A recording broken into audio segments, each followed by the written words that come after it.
Que el mundo laboral está cambiando radicalmente, dramáticamente. Esto redunda en un impacto en los puestos de trabajo. Impacta en los jóvenes y en los mayores de 45 o 50 años que quedan por fuera de ese mercado laboral. El mercado hoy, el mercado laboral hoy acá en Uruguay está deprimido también, y entonces se plantean determinadas soluciones: flexibilización laboral, cambios en los consejos salarios. ¿Qué tipo de cambios? ¿Cómo lo ves? Primero, Y después el impacto, obviamente, que generan las nuevas tecnologías, ¿no? bueno, justamente. Primero, quedarnos con la foto de hoy sería suicida. Hay que pensar en la foto del mañana también. Uno dice 2 de cada 3, otro 1 de cada 2, no me importa. No hay nadie en el mundo que no reconozcan que los niños que hoy están naciendo van a trabajar 2 de cada 3 o 1 de cada 2 en oficios, en tareas que hoy no existen. Tal vez para lograr el mismo producto final, pero hecho de forma diferente. Por lo tanto, no solo está el drama de la cantidad de la desocupación, de bajar ese 8%, que en la media histórica de Uruguay no es alto. No es alto, no es alto, pero, pucha, no pero deja empieza a dar luces amarillas. Cuando vos decís un 4 o 5, sí está, es desocupación estructural. Esto es mucha. No deja de ser preocupante. Obviamente, tener el mínimo siempre es un objetivo, y que eso afecta sobre todo, primero a los jóvenes y segundo a los mayores de 45 años. Claro, tampoco comparemos de la misma forma los jóvenes, que es cierto son los que tienen mayores porcentajes de ocupación, que los mayores de 45 años, porque los mayores de 45 años son gente que ya tienen familia acá, o sea, impacta mucho más en la sociedad un mayor de 45 años ocupado que un joven. Ni que hablar. O sea porque a veces se puede minimizar. No, yo no minimizo, pucha. Entiendo lo que es quedar desocupado de los 45, 50, 55. Pucha. No, hay mayor capacidad en un joven de adaptarse a determinadas condiciones. Obvio. Un hombre que ya a los 45 años se queda sin trabajo. Por eso te digo, porque a veces son números fríos, ¿no? Hay que ponerle el ser humano. No es lo mismo una persona de 45 años que tiene familia, que ahora desocupado, que un botija de 18 años, 19 años o 20 años, que tiene alternativa, que tiene los padres, que no tiene responsabilidades tal vez las mismas. En el caso de que no las tenga, si las tiene, de repente es el mismo punto de comparación, pero no es lo mismo. Por lo tanto, yo creo que a eso hay que agregarle la generación sándwich. Toda esta generación que dentro de 20 años su tarea, y va a ser gradual y cada vez más, lo que hace no sirve para nada, o sea, no tiene aplicación. Y te cuento rápidamente una anécdota que a mí me impresionó, la he contado varias veces, que es, yo era responsable de la comisión, fui fundador, a instancia del Pepe de Lía, porque el padre de Lía fue el Pepe. Un día me dijo: Danielito, tenemos que hacer una comisión, a miembro del secretariado ejecutivo del PCDT, tenemos que hacer una comisión de ciencia y tecnología porque el mundo va a cambiar. Sí, tenés razón, yo me encargo, vamos arriba. Armó una comisión, hicimos un documento que fue presentado en un congreso del de Central Obrera, creo, en 89, año 90, no me acuerdo, fue por ahí. Sí, 89, 90, no importa, creo que 90, 89, 90. Entonces la comisión esa hace un documento, tal, básicamente lo redacté yo, los compañeros aportaron, y entonces vamos al Congreso, fue votado por, seguro que 1000 votos a favor y 20 abstenciones. Me acuerdo que no hubo votos en contra, fue una cosa muy respaldada. Pero claro, el documento planteaba la tecnología, la clase trabajadora siempre estuvo a favor de la evolución del dominio del hombre sobre la naturaleza, no podemos tirarlas contra la tecnología, sería que hacer como los ludistas en el siglo XIX, que rompían las máquinas porque las máquinas sustituían al ser humano, lo que uno tiene que hacer es negociar los cambios, que la plusvalía, que el excedente económico que generan la introducción de tecnología sea repartida democráticamente, ver de qué forma recalificar a la gente para que no quede sin trabajo. Planteaba eso el documento. Entonces, en medio de la comisión, un montón de gente, un compañero levanta y dice: pues es que Daniel, yo soy de Maldonado, trabajo en Antel, leo tu documento y me convence. Ahora te voy a decir mi experiencia, porque a mí lo que está pasando me destruyó la vida. Yo era capataz, jefe del área electromecánica.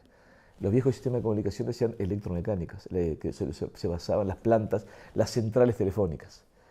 Al entrar la digitalización, la electrónica, el hombre pasar de ser el capataz, el que más sabía, el jefe, Pelé, pasó a ser suplente aguatero.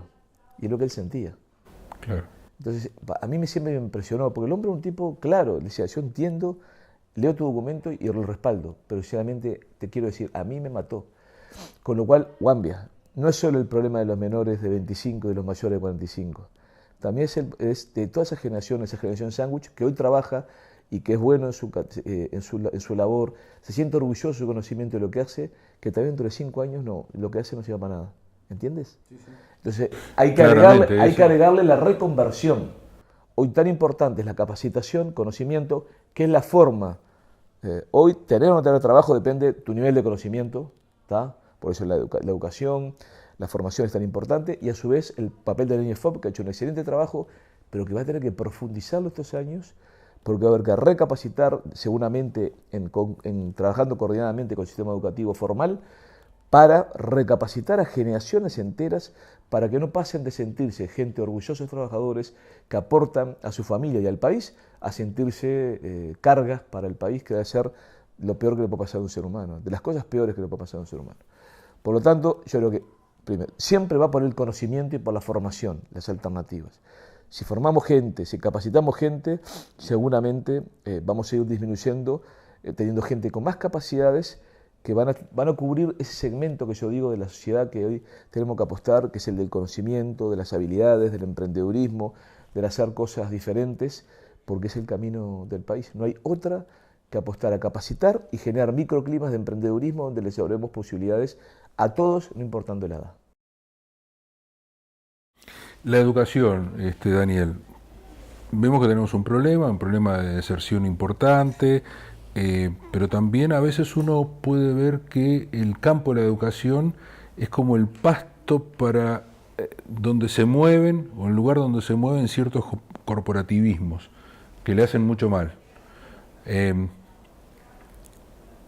Hay que promover un acuerdo interpartidario en el tema de la educación. ¿Cómo se ve eso?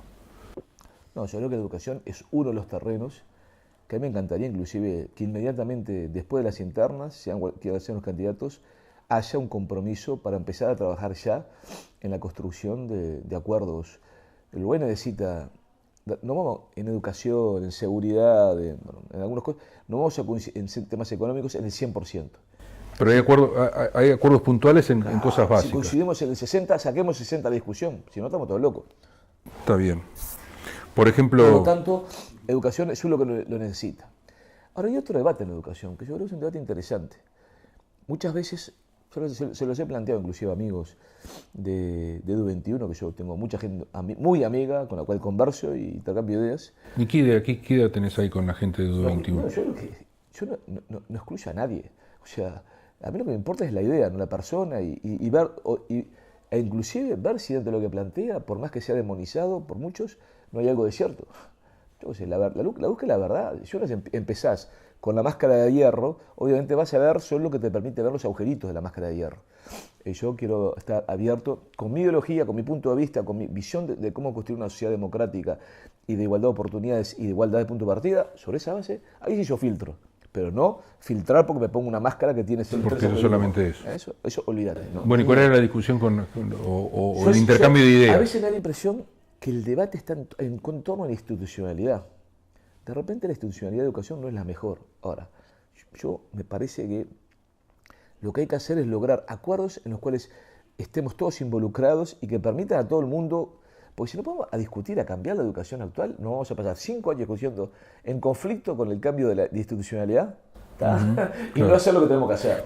A ver, o sea, prefiero. La educación uruguaya es una de las más diagnosticadas en los últimos años. Sí. Ahora, sobre diagnósticos, otro diagnóstico, no. O sea, claro, trabajar sobre lo que ya hay. Lo que hay que hacer exactamente, ver qué cambios hay que hacer y de repente logrando los acuerdos, haciendo que todas las partes involucradas, que implica, por supuesto, la participación a los profesores y a los maestros, a todo el mundo, ir para ese lado. Mira, ahora justamente, en Haifa visité una universidad y había un área que es innovación en la educación, que es la que se encarga de introducir los cambios. ¿Y sabes lo que me impresionó?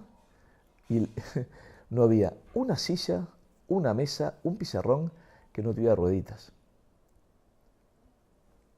Todo o sea, movible, todo... Yo lo he leído muchas veces y lo he comentado. El sistema nuestro de 20, 30 alumnos mirando al profesor todopoderoso, casi... Eso está cambiando igual acá. No, ya sé, por eso. Pero, epa, mira que yo he escuchado a compañeros decir, epa, no. Cuando uno plantea que haya parte del sistema sea la evaluación de los propios estudiantes, se ponen como erizos. Y yo no sé, yo creo que sí. Los padres, los estudiantes, hay que ver después cuándo incide. Pero claro, tienen que evaluar. Pero tienen que evaluar. Tienen que evaluar. ¿Por qué no? Eso es democratizar el sistema. Eso también para la Universidad de la República. Volvemos al sistema, claro, esto parece la cátedra de la Universidad del siglo XIX, del siglo XVIII. Verdades reveladas. Verdades reveladas, el profesor casi un dios intocable. No, democratizar la sociedad también implica esas cosas. E implica no un 20, 30 tipos mirando para adelante y serios y con los ojos abiertos, con palillos para que no se te cierre y ni nada así. No, implica... Ellos mueven porque hacen ronda, mueven porque hacen subgrupos, ¿entiendes? Me impresiona, y eso es lo que uno ha visto en algunos modelos, algunas grabaciones que hay de Finlandia, de muchos países, ¿no? Por eso, y eso que hay que cambiarlas, claro que hay que cambiarlas. Hoy en Israel y en el mismo Estados Unidos se está discutiendo de qué forma volver a hacer que más gente se enamore de la matemática y de la física y no reaccione contra ella. Que en Uruguay es un drama. Uruguay es un drama, o sea, parece que fuera el demonio matemática y la física, cuando es bueno, desde mi punto de vista, lo más hermoso que hay, te abre la cabeza para entender un montón de cuestiones, y necesitamos, y yo no digo que, bueno, yo no estoy desvalorizando la educación social, las historias, el tal, no, eso me parece importantísimo. Lo que pasa es que la educación científica es el camino del mundo hoy para tener un país. Requiere tener mucha gente que sepa matemática, física, muchos ingenieros, muchos investigadores médicos, mucho de ciencia, sin desvalorizar lo otro, e interactuando, porque además se interactúa más la ciencia que lo social. Lo que no puede pasar es que el 90% de los estudiantes diga que la matemática y la física es el demonio. Claro. Eso es símbolo o que estudien algo que no tenga ni matemática ni física. Eso es símbolo del subdesarrollo y del atraso. Bien. El 6% del PBI se mantiene para la educación. Absolutamente. Y el 1% de la tecnología. Como metas, habrá un paso más rápido, más lento, pero hay que avanzar hacia eso. El tema de la seguridad o la inseguridad, según se vea, es un tema que para los uruguayos importa mucho. En el mundo está importando. En el mundo está importando mucho. ¿Qué hacer con el tema de la... Primero entender que el tema de la seguridad. No está por un lado el diagnóstico de los problemas sociales que originaron eso. Yo sigo creyendo que la inseguridad que hoy vivimos, como en toda América Latina, se sembró en las décadas 70, 80 y 90, o sea, con políticas económicas que generaron, por la vía de los hechos, exclusión social, aumento del índice Gini por las desigualdades. Eso, generación tras generación, que terminó quedando fuera del sistema. Y está bien, o sea, los valores, la transmisión de códigos, el respeto por el trabajo, la convivencia, digo, cuando ya vas 4 generaciones fuera del sistema, empiezan a tener menos peso, la contención familiar y social en la cual te formás se va disminuyendo. Pero eso es un cambio, digamos, de discurso, porque antes se decía que eso fue producto de la crisis. Eso es algo objetivo que ha venido pasando. Ahora bien, no alcanza, tampoco me alcanza con el diagnóstico, mira qué horrible. No. Hay que buscar, combinar, entender eso para ver de qué forma se atacan las causas con la efectividad en la represión, la prevención, y sobre todo lo que implica es trabajar transversalmente. Volvemos a lo mismo que decíamos hoy del Estado.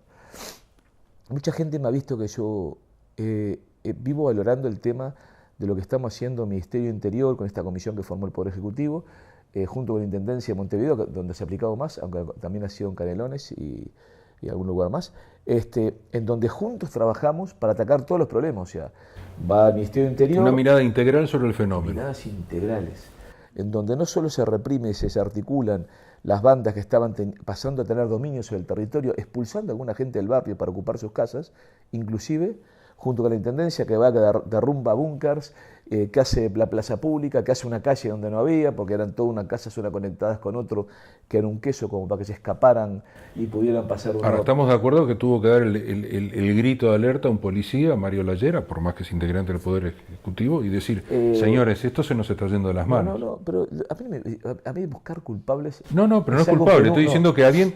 Pero es que es algo, dijo, esto está pasando. Es que si yo te digo cuál es el peor problema del Estado uruguayo, no es ni que sea gordo, ni flaco, ni, o sea, porque eso es una consecuencia. El problema es la falta de interinstitucionalidad y la falta de trabajo. No tengo ninguna duda. O sea, yo imagino un Estado uruguayo diferente. Si nos manejamos con 3 o 4 medidas para la inseguridad, esta es una, mirada integral. Mirada integral, de coordinar, trabajar atacando las causas y a su vez las consecuencias. Esa mirada global que para mí es totalmente... Claro, no me sirve tampoco reprimir por reprimir, ni el discurso troglodita y reaccionario de apelar al miedo de la gente, ¿no? O sea, lo que hay que apelar es permitir que la gente viva y conviva, porque la seguridad, parte del problema de la inseguridad es la convivencia, es seguridad y convivencia ciudadana. Entonces, atacar el problema desde el tanto de la convivencia, también del problema de las cárceles, que es un problema que hay que ver.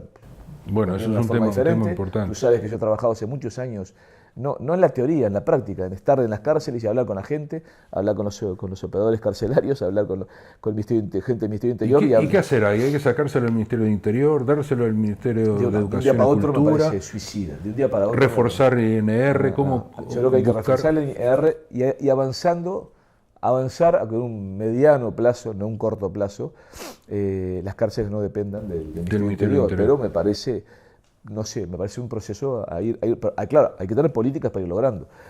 Yo empezaría por tener cárceles más modulares que decir, más chicas y más homogéneas en el tipo de delito que tienen los presos que la integran, ¿entiendes? O sea, haciendo un trabajo de clasificación y profesionalizar las peculiaridades de los presos mucho más, de forma de que sean mucho más homogéneas, que algo es avanzado, pero no lo suficiente, que sean mucho más homogéneas en torno a la gente que convive en un mismo espacio. Porque lo que no puede pasar es tengas al que ya va a ser muy difícil recuperar para la ciudad, con el primario. Con el que se robó un cajón de manzana, como siempre se dice, ¿no? O de papa, lo que sea, no me importa. Eso es lo que sí, o sea, y después, bueno, trabajar mucho en el perfil del personal carcelario, creo que es un tema también. Claro, pero tenemos en cuenta que tenemos una gran población carcelaria, ¿no? Estamos arriba de los 10.000 presos. Llegó a más de 11.000, ahora se minimizó un poco y está en ese... No, claro, obviamente. No, también entra el tema de las penas alternativas. O sea, yo creo que volvemos lo mismo, o sea, ¿es blanco o negro? Yo creo que es la mezcla e ir cambiando en el camino lo que hay que cambiar, ¿no? O sea... Daniel, el senador Larrañaga ha promovido con éxito este plebiscito sobre medidas para combatir la inseguridad, con ese eslogan, vivir sin miedo. Él consiguió 400.000 firmas. Ahí hay firmas de Frente Amplistas. No hay ninguna duda, y yo siempre digo, o sea, no hay que demonizar a nadie. Yo no estoy de acuerdo para nada con lo que hizo Jorge Larrañaga, lo respeto, pero no para nada, porque creo que queda claro, y comentando varios lugares del mundo, lo primero que te dice cualquiera persona políticamente, sea de derecha o de izquierda, dice, pero pará, el ejército de ningún país está preparado para reprimir, ¿tá? Para defender. Tampoco habla del ejército, ¿no? Él habla de personal del ejército que adaptado... Pero estamos volviendo a lo mismo, sí, pero ¿para qué el personal del ejército para qué está formado? Está formado para... ¿pasa o no pasa?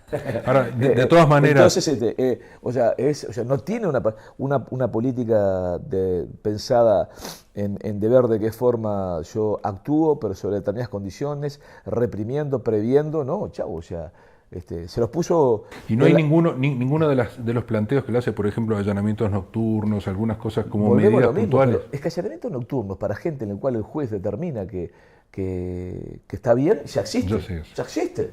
Ahora bien, a mí no me lo contaron, lo viví. Yo vivía siendo un niño y un adolescente, vivía frente a la cárcel. Imagínate lo que recibía a las 2 de la mañana. Y aparte, nosotros éramos los allanamientos claro, de la dictadura, ¿no? Pero eran mucho más, eran comunes en aquella época para dictadura. Lo que era despertarte...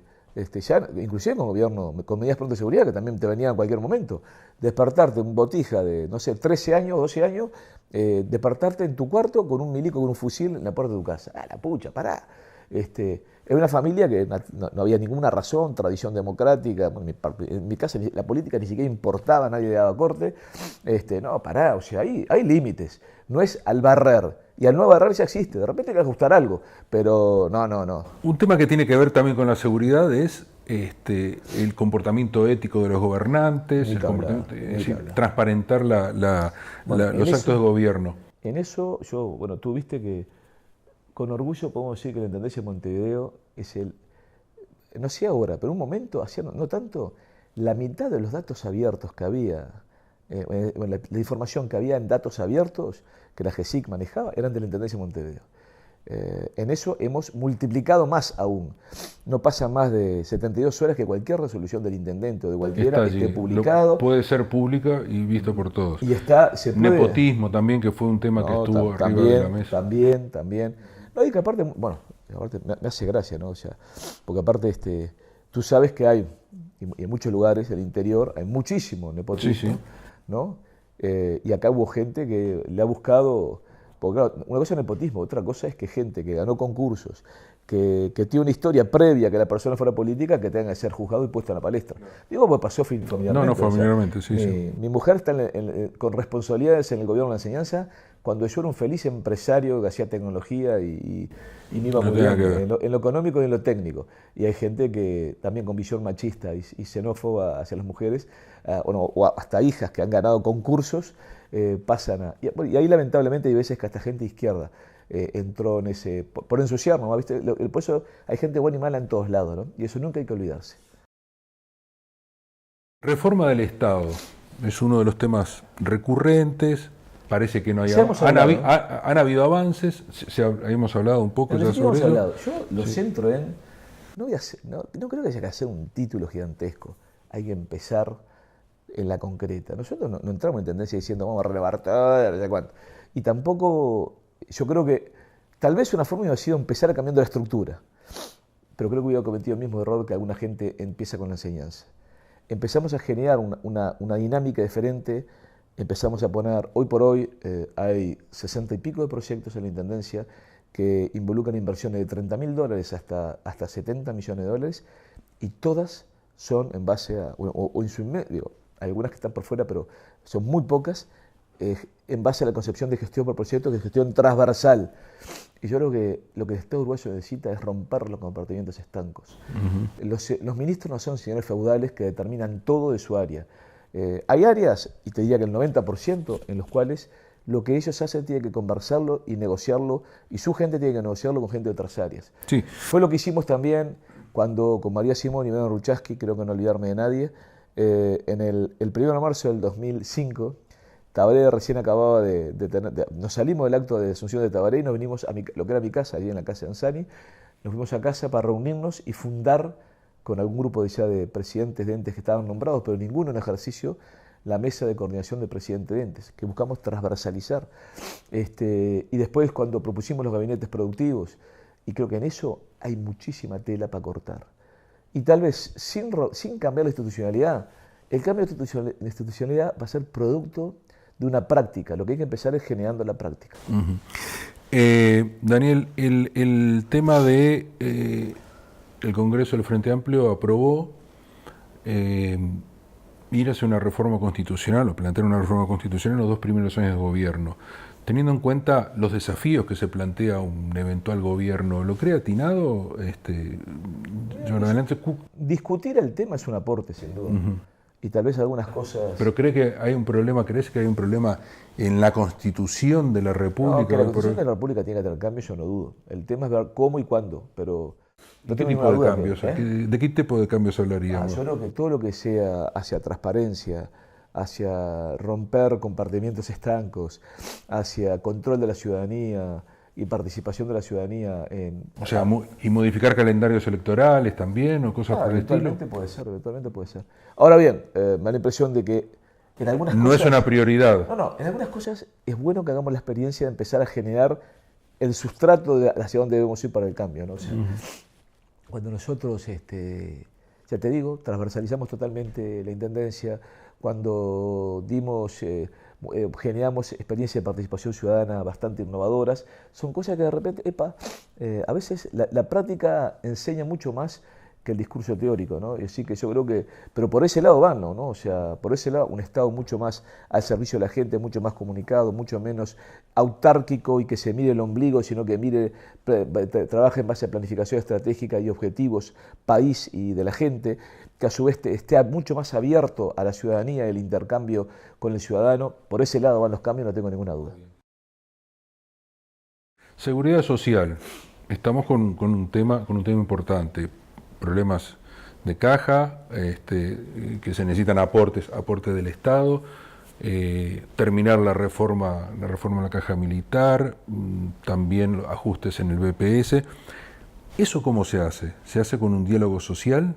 Sí, yo creo que ahí es un tema, creo que todos tenemos claro que... Porque yo veo que todos los candidatos hablan de eso, ¿no? No, yo creo que ahí va a haber que generar un gran acuerdo nacional que incluya a los actores, ¿no? Que incluya ¿A quiénes se sientan en esa mesa? Los sectores políticos y los sectores sociales, no tengo ninguna duda. Creo que es un tema que nos va a impactar mucho. ¿Y plazos? Que hay que verlo. Y bueno, eso creo que el país requiere, ahora bien, prefiero hacer una cosa con más tiempo bien que una cosa apurada mal. Más y mejor Mercosur, hablamos de acuerdo de libre comercio, hablamos de un mix de ambas cosas. Mix de ambas cosas, no tengo ninguna duda. Para mí el Mercosur siempre, la idea rectora y que yo estoy convencido, y tal vez, y más ahora que el mundo se ha interconectado mucho más y los bloques se han refortalecido, era tener la capacidad de juntarnos, lo que tenemos posibilidad de complementar nuestras economías, que tenemos tradición histórica, idiomas similares o comunes, experiencias productivas, complementarnos para fortalecernos y salir a competir al mundo de forma mucho más fuerte. Lo que implica también saber que necesitamos acuerdo de libre comercio, o llamarlo como quieras. Yo creo que el error es... Capaz que a veces las etiquetas son las que... Claro. En el caso con Chile fue contraria. Porque a mí no me importa tanto el nombre, me importa más qué contiene. Yo sigo creyendo que hay dos aspectos que hay que tener mucho cuidado. Uno es el tema de las patentes, como el dominio de quién posee los mejores avances científico-tecnológicos es sinónimo de fortaleza de una nación o no, yo no puedo atarme las manos en un acuerdo, como se quiera llamar. Y segundo, las compras públicas, o sea, limitar las compras públicas para utilizarlas como un elemento de desarrollo de algunos sectores para lograr tener salto de calidad en cuanto al científico-tecnológico es también un error. Entonces, partiendo de esas dos concepciones que son los dos temas más importantes que yo veo, yo estoy dispuesto a discutir, ¿no? O sea, creo que el acuerdo con Chile, por lo que yo vi, lo leí, lo vine por arriba, me consulté, no veo que tenga que no tiene problemas en estas áreas y por lo tanto yo era lo que estaba a favor. De repente me equivoqué, pero lo que me importa es tanto el tema puntual, el tema de qué forma logramos avanzar. O sea, Uruguay tiene acuerdos de esa característica con México, con Israel y con Chile. No tiene más hoy por hoy, ¿no? La vez pasada se tiene que abrir más. Hacemos unos números con China, por ejemplo, ¿no? O sea, a la misma cantidad de productos uruguayos que entran a China, por ejemplo, Australia, la misma cantidad de productos los entra sin tener la necesidad de pagar adentro 600 millones de dólares, me decían. Había un economista que ha hecho el cálculo. O sea, por lo pronto, a volúmenes iguales, nosotros llegamos a 600 millones de dólares más caros a China. Entonces, ahora Guambia. Se involucra algunos de los aspectos que yo te mencionaba, que son estratégicos, el tema de las patentes y el tema de compras públicas. Entonces yo estoy de acuerdo. Si logramos sacarlo de la agenda, bueno, veamos los contenidos. Yo no soy dogmático, creo que lo que hay que dar es el contenido y no el nombre. Bien, Venezuela, ¿cómo definís la presidencia de Maduro? ¿Te animás a calificarlo de dictadura? Yo estoy muy preocupado por la situación de Venezuela, creo que se han tomado medidas que no son buenas, que ni cumplen el estándar de que yo habría verdadera democracia. Hay otros países donde me preocupa más todavía, como es Nicaragua, que es un país al cual yo quiero y aprecio, porque a mí la revolución sandinista, en la época que me tocó vivir y de cierta etapa personal, significó por lo que de repente a una o dos generaciones antes que la mía significó la revolución cubana. Era la esperanza, era la frescura, era el tocar el cielo con las manos. Y después vi que, algunas cosas que hay me recontra preocupan, me recontra duelen, eso ni que hablar. Y ahí bien, lo que yo siempre digo es no me gustan algunas cosas que está pasando. Yo creo que inclusive del chavismo, del gobierno de Maduro, hubo cosas que se fue para atrás, lo digo con honestidad y no para criticar, sino lo que yo siento. Lo que sí creo que la política de Uruguay es la más acertada, es la más civilizada, porque yo no estoy de acuerdo con intervenciones, me corto las dos manos y los dos pies antes de votar una intervención militar, y mucho menos liderada por Estados Unidos, que cualquier intervención militar, o directa o indirecta, ¿no? Recordemos que Estados Unidos tiene mucho que ver con la dictadura argentina, Uruguay, Chile, Brasil, la dictadura de seguridad nacional. Me corto las dos manos y las dos pies antes de habilitar o votar una intervención armada en América Latina, y mucho menos liderada por Estados Unidos. ¿Cuál es la agenda verde de Daniel Martínez? Primero, tener un soporte profesional y técnico de calidad, que creo que hemos avanzado, pero hay que fortalecerlo mucho más. Podría estudiar hasta el fondo de las cosas. Lo que está ahora pasando con las cianobacterias, ¿no? ¿Es un problema que apareció misteriosamente en el agua? No. Todo se es un problema del fósforo, los nitratos, todo lo que hay en nuestro territorio. Y entonces, yo he tenido oportunidad de hablar con productores rurales que trabajan en base a criterio de excelencia, que ojalá trabajaran todo el mundo en base a eso, que te fertilizan en base a estudio metro cuadrado por metro cuadrado del terreno, ¿entiendes? Entonces, claro, le ponen a cada lugar lo que necesita, con lo cual en vez de ponerle a barrer fosfatos, nitratos y meter después el veneno, el glifosato, o sea, lo hacen, no es al barrer, es mucho más, y creo que la tecnología hay que utilizarla para eso. Y mira que hay productores rurales que te hacen eso. Y que obtienen rendimientos infinitamente superiores a lo que después andan gritando y pidiéndoles apoyo del Estado y que no sé qué, y quejándose por el dólar. Entonces tú decís, pero habría que fortalecer los controles, por ejemplo. Obviamente. Porque eso es una de las patas flacas que hay hoy, ¿no? Claro, y yo creo que hay que hacerlo junto con el productor, porque esas cosas implican una educación y un compromiso, y cambiar hasta la mentalidad empresarial de muchos de nuestros productores. Yo creo que en Uruguay en eso todavía tenemos un sector de empresa. Yo he estado reunido con individuos que no te votan a la izquierda y que no maten. No, es un placer hablar con ellos. Son tipos modernos que entienden el desafío, que han profundizado, que se forman y se capacitan a diario. Y después otros que solo se quedan en la etapa de la demanda de que el Estado les salve la petiza y nunca ven su parte de lo que hay que hacer. Tanto la tecnología dura, que sería esto, dónde, cómo, de qué forma, cuánto, fertilizar o controlar las plagas, la mejora genética de todo un poco, como a la hora de la gestión empresarial, de qué hacer con el dinero, cómo hacerlo, cómo armar mi empresa, de qué forma tener los controles. Hay lugares donde hay un tela para cortar, brutal. Entonces lo que hay que hacer es sentarse, convencer, y yo creo que implica el Estado tener una doble actitud, de juntarse para implementar y obligar a implementar en algunos casos las mejores prácticas, y segundo, luego el control a la hora de reprimir quienes terminan afectando la calidad de nuestras aguas, etcétera, etcétera, etcétera. Uruguay está comprometido con las acciones por el cambio climático, pero vemos que Brasil en el continente, Estados Unidos se han salido de los acuerdos de París, pero Uruguay ¿mantendrá esos compromisos? Yo creo que sí, creo que tiene que mantenerlos. No hay otro camino. Además, en buena medida, no solo está el futuro de nuestras generaciones, sino está el camino a la excelencia. Bien. El Uruguay, la apuesta es a la excelencia en todo. Y no entender que la excelencia medioambiental es parte de la excelencia es no entender hacia dónde va el mundo y el futuro.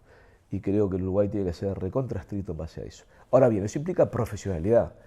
Porque gente que grita y que dice que tal cosa le va a cambiar la vida y eso es horrible y no tiene ningún argumento, eso no. No va. Eso no. En mi discusión, mira, yo creo que fui el miembro de gobierno, en aquella época senador, que a más charlas y a debates públicos fui sobre el tema de la minería. Y a mí había cosas que decían que podían hacer y otras que no. O sea, yo recuerdo siempre una persona que aprendía, nos respetamos, porque claro, como yo a todos lados terminé siendo respetado. Siempre hay quien te demoniza y que te dice, porque es fulano y que tiene que ver. Ante la falta de argumentos, la acusación es la herramienta de los incapaces o de los que no tienen argumentos, de los mediocres, ¿no? Entonces, para eso que va a hacer, yo siempre los hay. Pero había gente que decía, porque vamos a poner una planta minera en la pampa húmeda. Tú sabes lo que es la pampa húmeda, ¿no? En Argentina, ¿no? Tienen 8 metros de humus. Ahí, si en un valle hay medio metro de humus, de tierra orgánica, es mucho. En muchos lados hay 2 centímetros. Entonces, tampoco era, o sea, Ahora bien, que había que recontra cuidar algunos aspectos y medir con más que control. Claro que sí, es como el tema de la ley de riego. Yo digo, no metí en detalle. Ahora bien, me gustaría que algunos temas que se criticaban se estuviera especial. Ahorita no salió el plebiscito, pero me importa que muchos de los aspectos que se criticaban estemos seguros de que las acciones que tomemos consideren el riesgo de que pase eso. Si no, le estamos errando, si no, nos estamos equivocando. No es sacar por sacar. Que el Uruguay tiene que avanzar hacia el riego, porque creo que ha quedado claro que el cambio climático demuestra que hay periodos donde llueve mucho junto y después de muchos periodos largos donde no llueve, es verdad. Eso es verdad. Entonces te implica guardar agua.